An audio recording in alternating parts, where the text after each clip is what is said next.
have Darren Cockburn, and we're talking about his book, Being Present: Cultivate a Peaceful Mind Through Spiritual Practice. I was really excited about this book because one of the things that I've been trying to do is take my spiritual practice off the cushion and have kind of a daily experience of meditation throughout the whole day. And so, as I was reading the last chapter of your book, you have a wonderful coaching exercise. I know that you're also a coach that talks about thinking about breaking your day from waking to the end of the day and trying to figure out how to be more mindful throughout the whole day. You talk about the structure of mindfulness being a triangle. And so what I thought would be kind of fun, at least for me, all right, this is your book, so you talk about structured practice, everyday activities, and life conditions. And so I was going to focus on the everyday activities, and I thought it'd be fun to hear about your day and maybe how we can be more present throughout the whole day. So you ready to play? Let's do it. Okay, all right. So let's start off with your day. You wake up in the morning. For me at least, sorry to get too personal, I may use the bathroom. I brush my teeth, which is an everyday Okay. activity. I get dressed, and then I may be. So let's take that part. So let's talk about your day and how that may look, and what we may learn about being present during those times in our life. Oh, okay. Well, my day starts the moment that I wake up and open my eyes. So that's really the first opportunity that you have to become present. And for many people, and me included, I don't wake up with my mind being completely peaceful and still.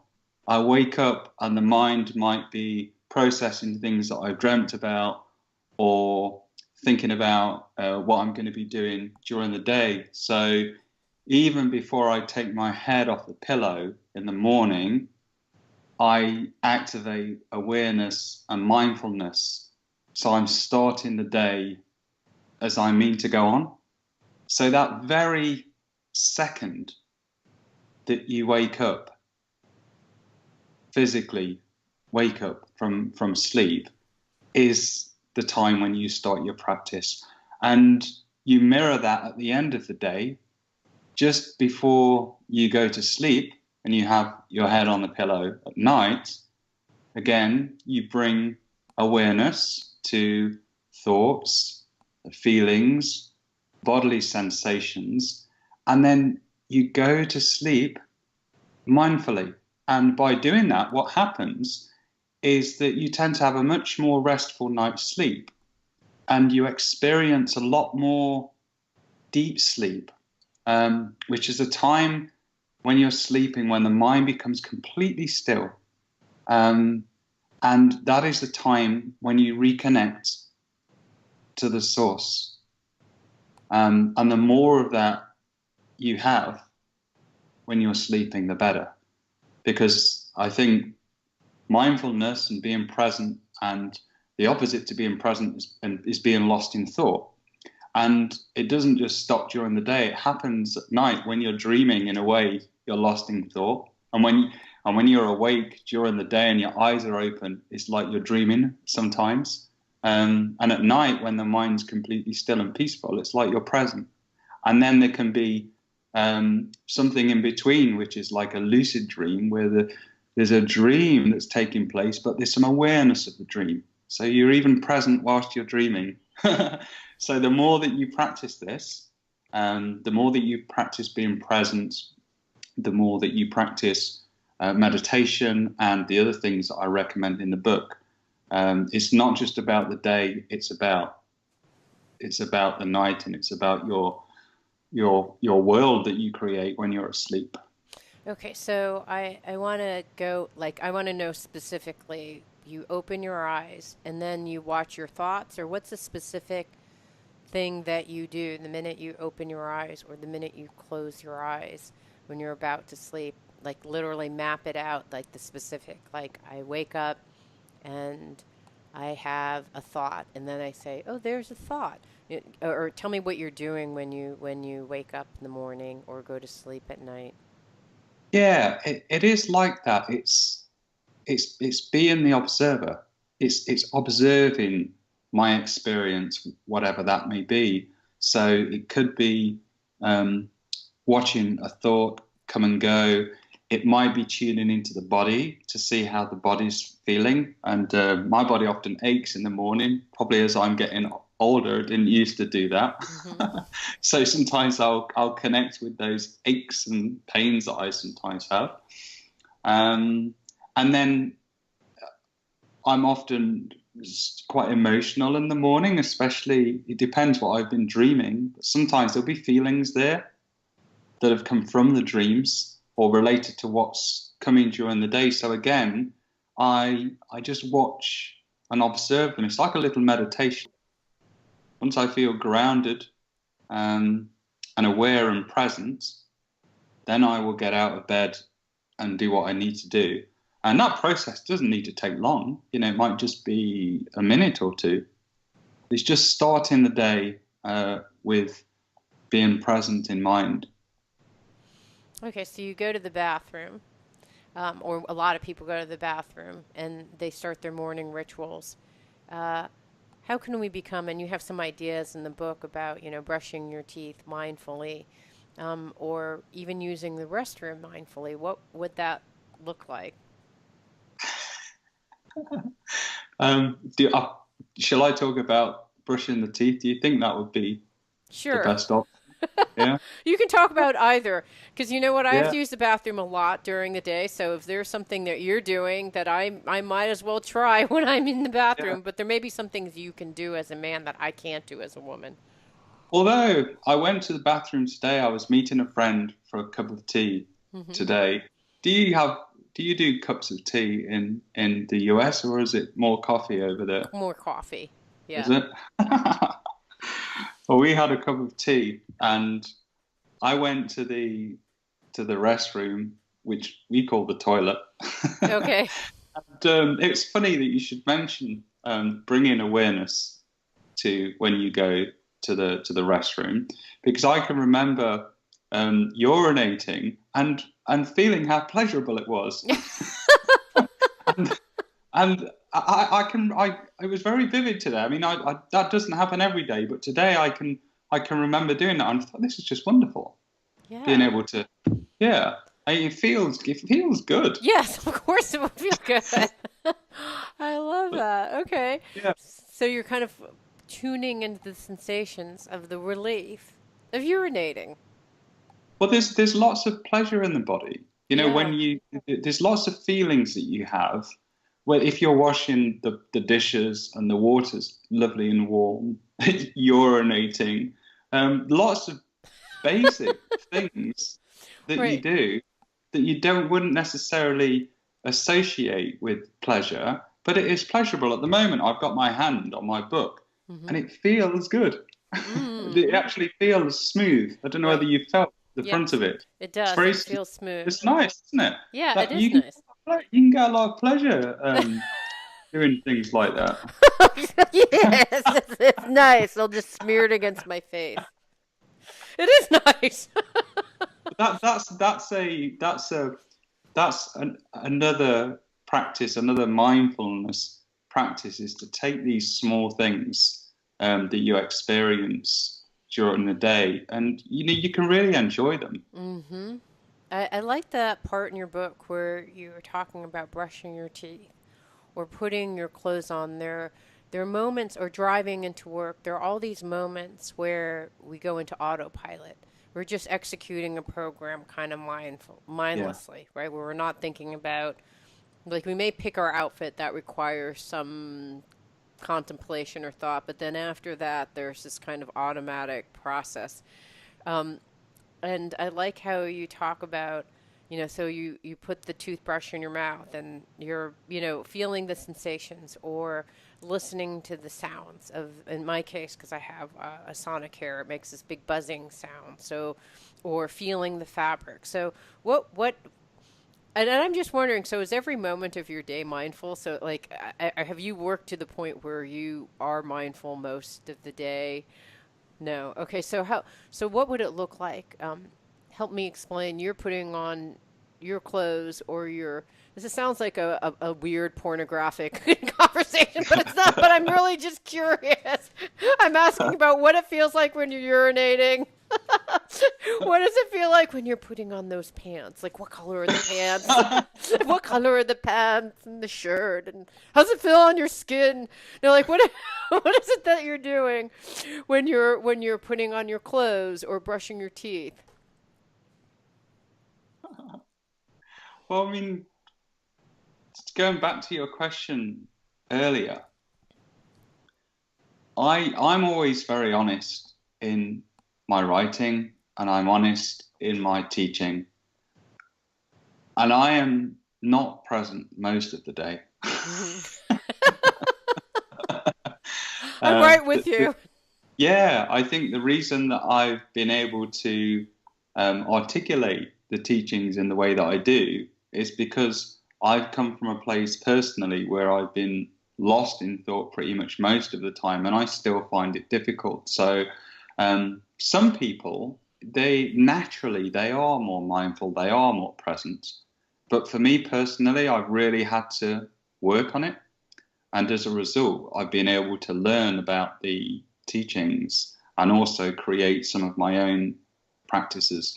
And there's what I call the two modes of the mind. And at any point in time, and you'll be able to observe this yourself, during this interview, you're either lost in thought or you're present, or you're lost in thought or you're mindful, is another way of describing it. Mm-hmm. So the practice is moving from being lost in thoughts to being present. And it really is as straightforward as that. It's a binary thing. You're either one or the other. So at the moment, I am present. I'm aware. My mind's relatively peaceful. When I become lost in thought, when I'm doing other things, then the mind wanders off. And when you're lost in thought, you are always going to be unskillful, because when there's not that awareness there, the mind will wander off and it will worry about things or it will crave for things. So even if it's just at quite a subtle level, it's unskillful and it's causing harm. But when you're present and when you're mindful, that will automatically mean that you are skillful, you are truthful, you are kind, you are generous. All of these things that you read about in the religious lists, like the Buddhist precepts and the Christian commandments, etc., you align with those precepts or guidelines when you're mindful, when you're present. Mm-hmm. So it's actually, to explain it, it's quite simple. You're in one of these two modes. So the practice is really to tune into that and recognize which mode you're in. So at the moment, I know that I'm present. And if I was to become lost in thoughts, hopefully at some point I would wake up from that and then I was just lost in thought, and then I'm present again. Yeah. Okay. So it's quite a useful framework to have in your mind, that you've got these two different modes that you're in, and asking yourself, am I present? And if you have friends that have a spiritual practice, it's a lovely thing to be able to watch out for each other. So you might be sitting having a coffee or a meal with a friend, and you might observe them lost in their own thoughts. Sometimes it happens when people get quite anxious, or they get down about something, or sometimes people can get overly excited, to the point where, although you're with them, it's like they've disappeared. They're excited, like their mind's intoxicated, and then they're not present. And if you have friends that you have good relationships with, at those points in time, you can act as an observer for them. Sometimes you don't even need to say anything to them. Just to be silent and still allows them to wake up again and to become present. Or you could ask them the question, like you ask yourself, are you present? Are you actually present right now? Mm. And sometimes they go, yes, I'm present, but they're not. Because they want to move on. But it's just a fantastic question. Mm-hmm. Am I present? Are you present? Am I mindful? Are you mindful? Because it automatically, through asking the question, it automatically switches on that state. It's very powerful. Questions are powerful. Mm. Do you remember the last time that you did that with a friend? And tell me what you saw, and then how. And it sounds like you'd say, "Are you mindful?" But what did you? So you said that you would notice that they were getting passionate or lost, or like what. So what happened during that? How did you notice? What would it look like? How did it Uh, feel?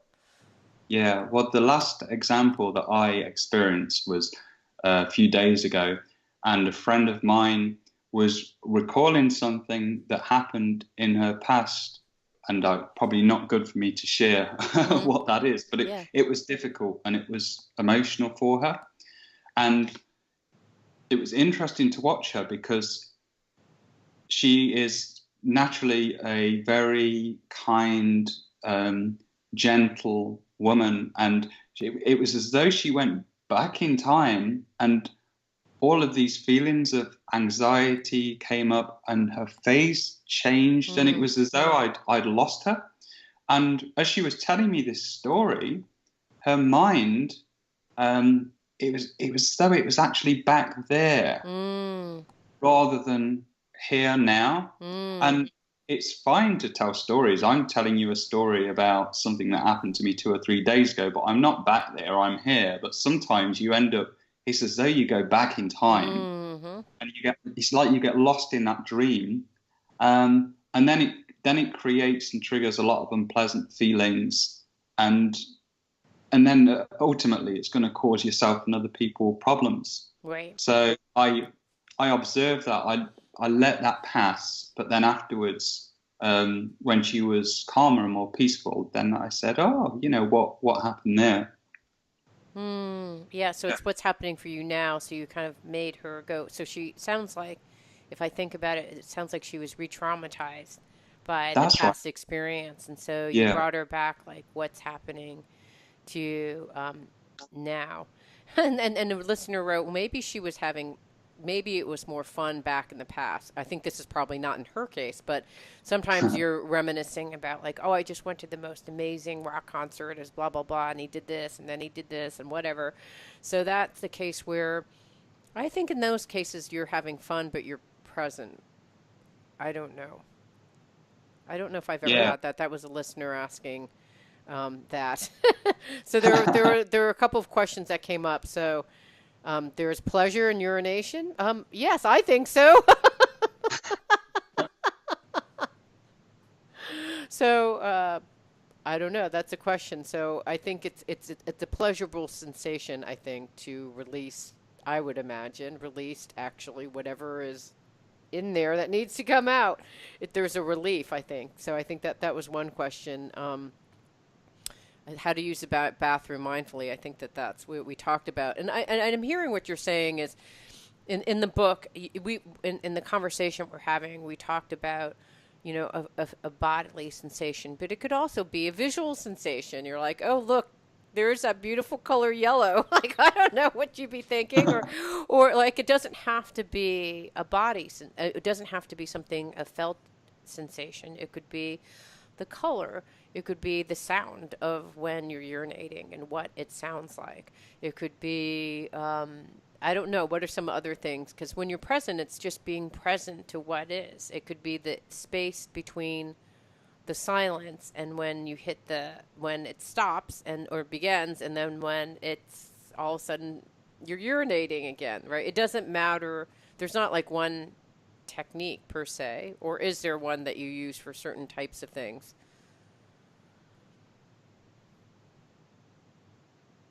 I think it's the same awareness or the same technique or the same faculty, whatever you want to call it, that gets applied to everything. There's that awareness there, the observer that allows you to really truly experience what's going on for you. And I, with mindfulness, the definition that I use, my definition for mindfulness is that it's awareness of bodily sensations, including things coming in through the senses, feelings and thoughts, and acceptance of all those within the present moment. So awareness and acceptance of bodily sensations, things coming in through the senses, feelings and thoughts in the present moment. Everything that we experience, our whole experience, consists of those things. It's simply a combination of those things. There isn't anything more than a bodily sensations, things coming in through the senses, feelings and thoughts. That is all of it. So mindfulness, being present, is about bringing awareness to that, but it's not just about awareness, it's also about acceptance. Because if you're resisting all of this stuff, that will then cause a state of stress, aversion, craving, because you don't want it there or you want to be somewhere else. So everything that comes up as part of our practice and as part of being present, we need to accept it all. And it makes sense, doesn't it? Because it's ludicrous when we don't accept things. I'm sure that we've all experienced times when we've not accepted things. When you don't accept something, it's like you're disagreeing with the universe. Or if you was to believe in a higher power or God, it's like you're disagreeing with that. So it's like your little ego is disagreeing with, say, the universe, and that's why it's stressful, because it just doesn't work. You know, if something's happened, it's happened. It just makes sense to accept it all, because you can't change it. Well, no one's found a way of being able to change what's happened. I mean, I don't know, maybe sometime in the future we might be able to go back and change things. I keep an open mind, but right now we don't know how to do it. So the only real sensible choice is to accept absolutely everything, all of those things. You know, the bodily sensations, the feelings, the thoughts, and at a higher level, at a macro level, the situations, you know, people's behaviors, all of that kind of stuff has to be accepted. And that's the only way that you're peaceful, because the opposite to accepting something is resisting something. And that is always going to be difficult, stressful. And out of a place of resistance comes unskillfulness and harm, but out of acceptance comes peace and love and kindness. Okay, so I think I get it. So let's actually see if I can I'm going to see if I can recap based on what I think, what we've been talking about so far. So you wake up in the morning and you open your eyes, and so that's us, and you have a sensation. Maybe you, like you said, your body aches, and you're like, oh wow, my back hurt. Like for me, it may be like, wow, my back is sore. Like, wow, I must have been sleeping on my shoulder or my neck in a funny way. So that's a sensation, a bodily sensation, and your eyes are open, so you have a visual sensation of what's happening. Those are all described as sensations. Then you go into the bathroom, and you may think, wow, my back hurts as you're walking over. That's a thought. Or, wow, I'm a little bit worried. Why is my back hurting every morning? That's a thought. And then you would have, now I'm worried. That's an emotion. So you're kind of listening. So I'm just kind of grabbing all those things. So these are part of a noting practice, where you are mindfully being aware of whether the sensations that you're having, whether they're visual, kinesthetic, acoustic, auditory, the sound of the urination, visual, the color of the pee, what you're seeing when you open your eyes, the thoughts that you're having, oh, my back hurts, or the emotion of, now I'm worried, maybe I have to go to the doctor. Why does my back keep on hurting? Okay, so all of those things are maybe examples of thoughts, emotions, sensations when you wake up in the morning So that's categorized as awareness. The acceptance piece is saying, oh, wow, okay, my back hurts. Oh, it seems like I'm worried. So what do you do after that? So you accept, yeah, my back hurts. I'm a little bit worried. You know, and how do you reside? Because there's this kind of fake acceptance. Oh, I'm accepting all. I'm accepting what is. How do you get to a point of true acceptance and not worrying or thinking about that thought? Yeah, yeah. Well, you follow what I call the 4 A's model. Okay. Okay. And the first A is awareness, which you've discussed. The second A is acceptance. Mm-hmm. Now, people ask me quite regularly, how do I accept things? Mm-hmm. And I say, well, go back to awareness, because you can't bring acceptance to something that you're not aware of. So you become aware of whatever it is first. And this goes for things like feelings and bodily sensations, thoughts. You could even apply it to situations, although real acceptance is really acceptance of what's going on within you. But there's awareness, there's acceptance. And then once you're in acceptance, the next 2 A's of the 4A model are appropriate action. Okay. So you get this flow, and it all starts with awareness. But you get this flow of awareness, acceptance, appropriate action. And it's only when you accept something that you'll be skillful with the action that you take. So if you was in resistance with your back and you was thinking, oh, it shouldn't be happening to me, this is not right.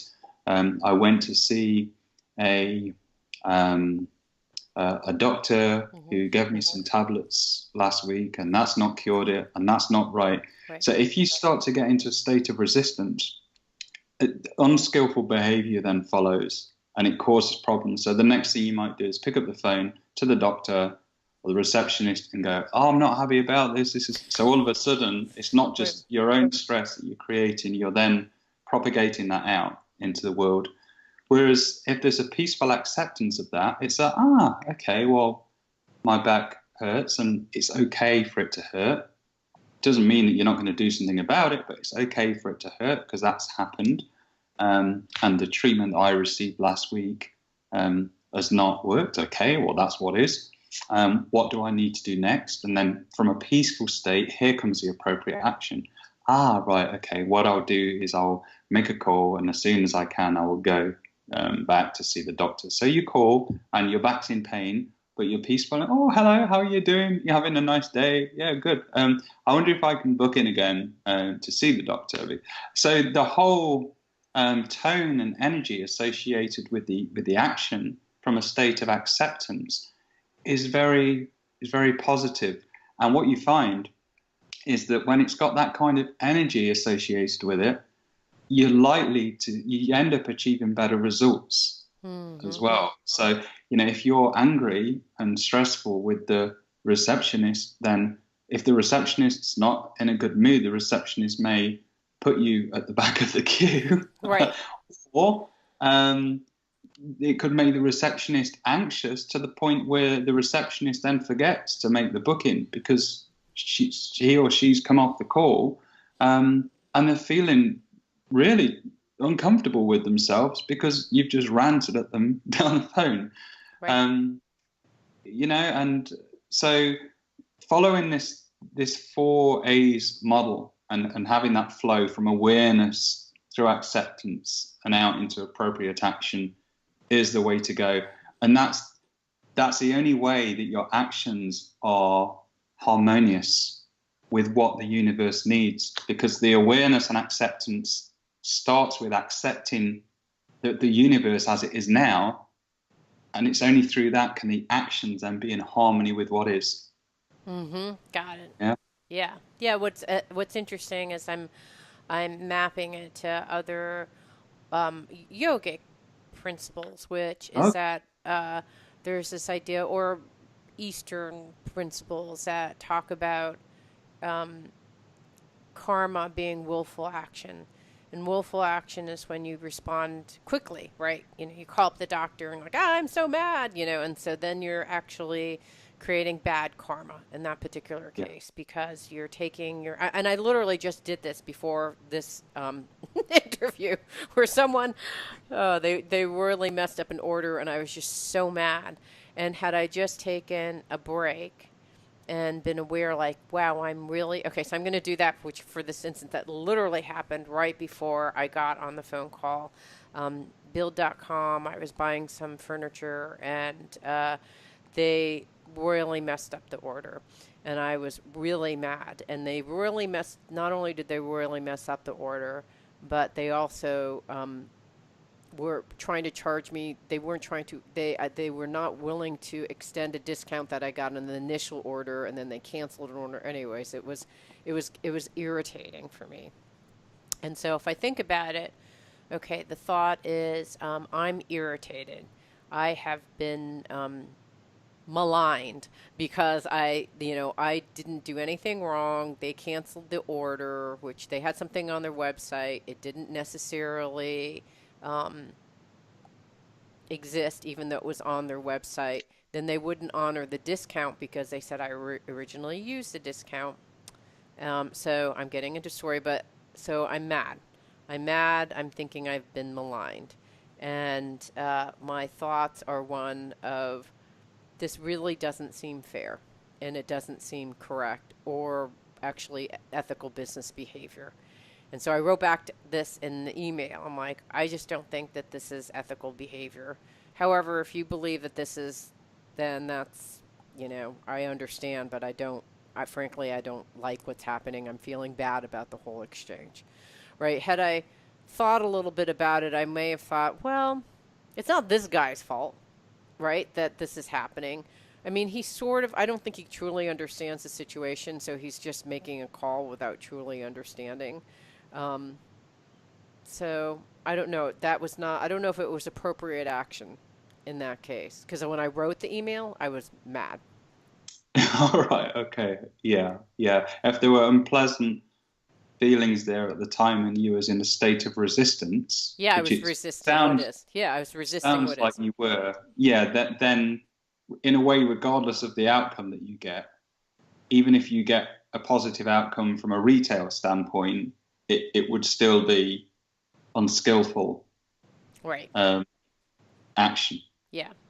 Yeah, maybe in the way that you did it, but it's so challenging when you're in that mode, because I experienced that a lot in all sorts of difficult situations, and it's always so difficult, isn't it, to be able to wake up. And sometimes we don't wake up until afterwards, and when we wake up afterwards, then what you're doing is really skillful and positive, which is to reflect on the situation and then find how you can learn from it and maybe what you could do differently next time. So sometimes the awareness comes later. I mean, ideally, you want to be aware right the way through a situation like that. I guess that's the best option. Second place would be to become aware partway through it. So in your case, maybe to become aware just as you started to write the email. Mm-hmm. And then the third best thing, I think, is afterwards to become aware that you wasn't present at the time, and then talk through it and reflect on it and Right. and understand it and learn from it. So I think and I do talk about that in my book. What you're doing there is very important, and it's great. At the end of the day, if you can reflect either on your own or with a friend, and just ask yourself, how did today go? Were there times today when I felt very present? Were there times today when I was lost in thought and I was being unskillful or maybe causing harm in some way? And just reflecting on that a little bit. I talk about journaling in the book. Mm-hmm. It takes time, but it's a great way of making sure that you do reflect on things, because it's the only way you learn. And if you don't do that, then chances are next time you're just going to kind of go down the same path. Right. Right. Yeah. Yeah. Well, it's interesting because I was thinking about, I guess I wasn't present because I was thinking about your definition of resistance. And I like that definition. You said that when you're lost in thought here's what happened in that case, because I think it's important first to note when you're resisting, right? Because had I been like, God, I'm resisting what's happening here, and if I could have caught that at the moment it was happening. And how do you know you're resisting? Well, when you're lost in thought, which I was like, oh my gosh, I can't believe he's. All right, so that's lost in thought. I was definitely suffering because I was mad and I got worked up right before this interview, which is not great. Was I unskillful?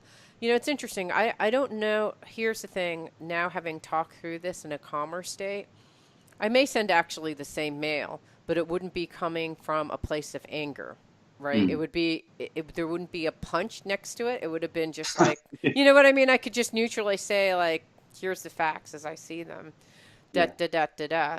And to me, what would be a fair and equitable and situation would be blah, blah, blah, blah, blah. Here's what you've done. I don't think it's fair. And just be, done with it, right?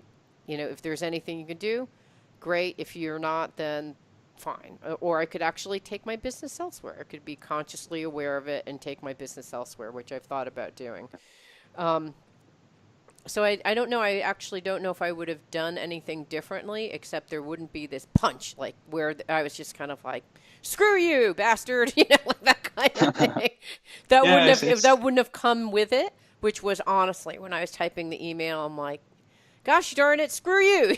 I'm like, I was mad. yeah. That wouldn't It have sounds happened. like what you may have done would have been the same, but how you did it and the energy that would go into it would be different. And you can feel that, when someone's, even when they're writing an email, if Hmm. they're present when they write it, you can feel the peacefulness behind it, or the love or the kindness. Even an email like that, you can receive an email like that and and know that the person on the other end that sent it is kind.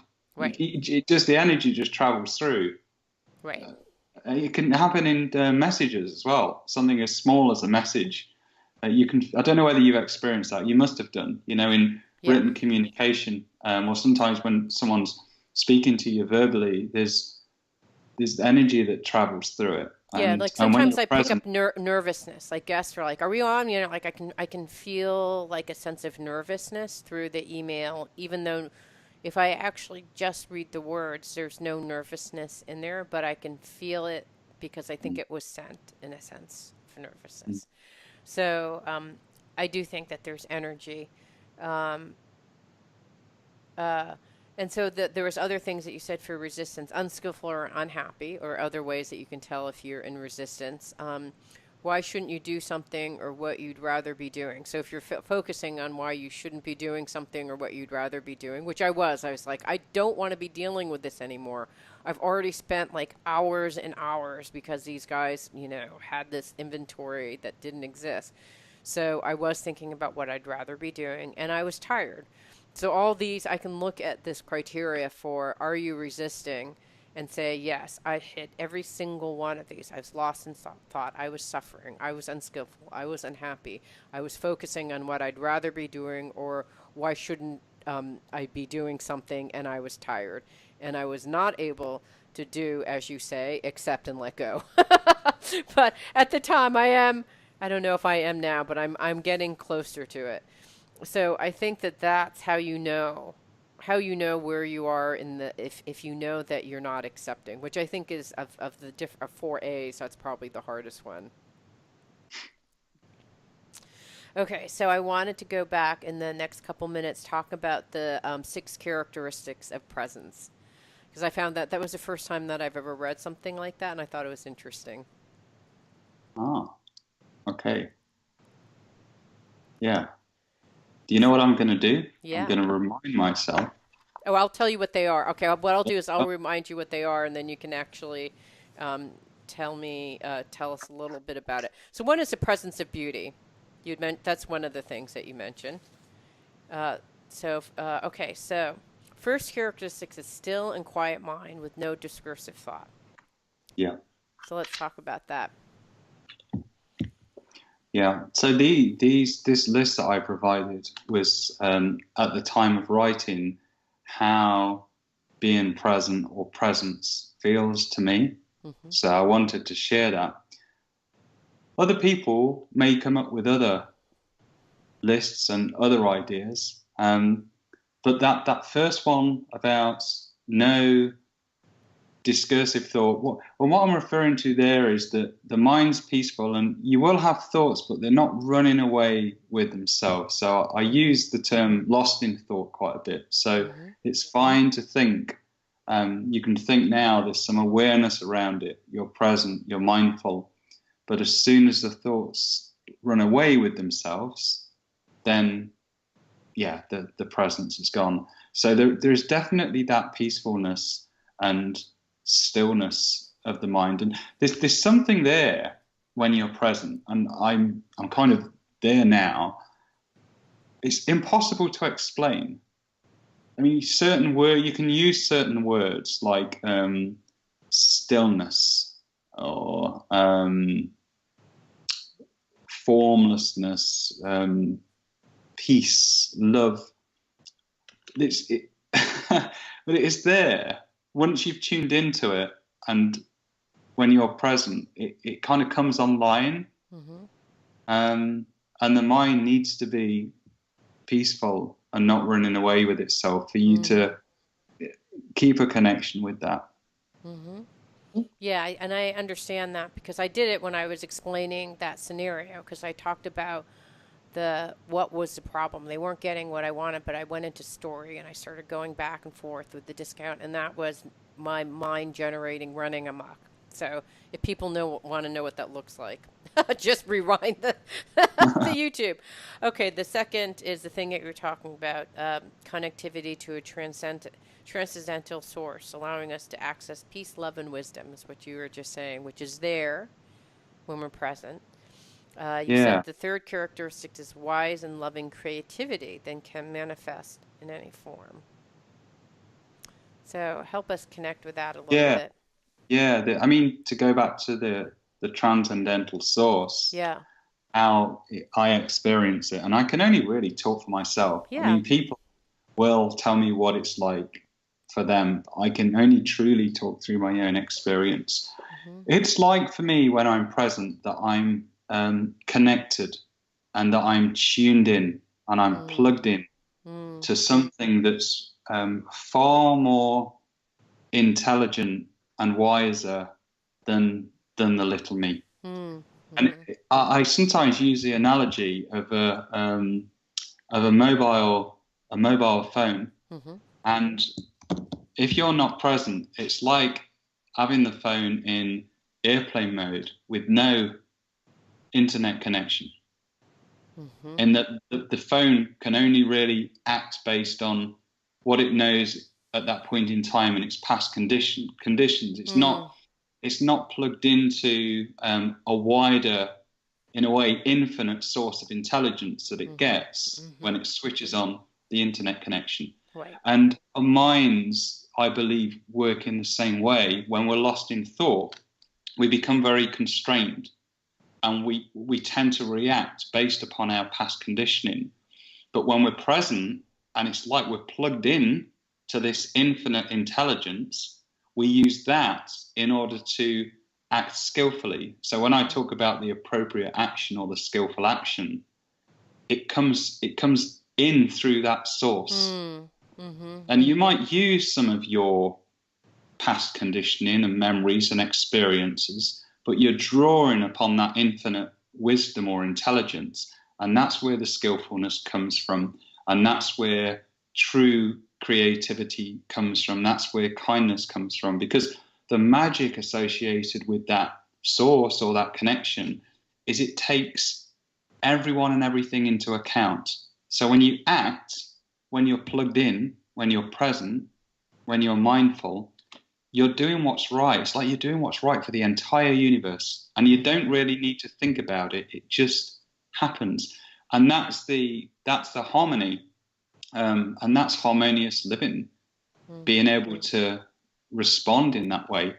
Because the opposite when you're lost in thought is you're usually going against what the universe needs. And then that's what causes the stress and the resistance. And then the feedback or the correction, I sometimes call it a correction, comes in the form of suffering. Mm-hmm.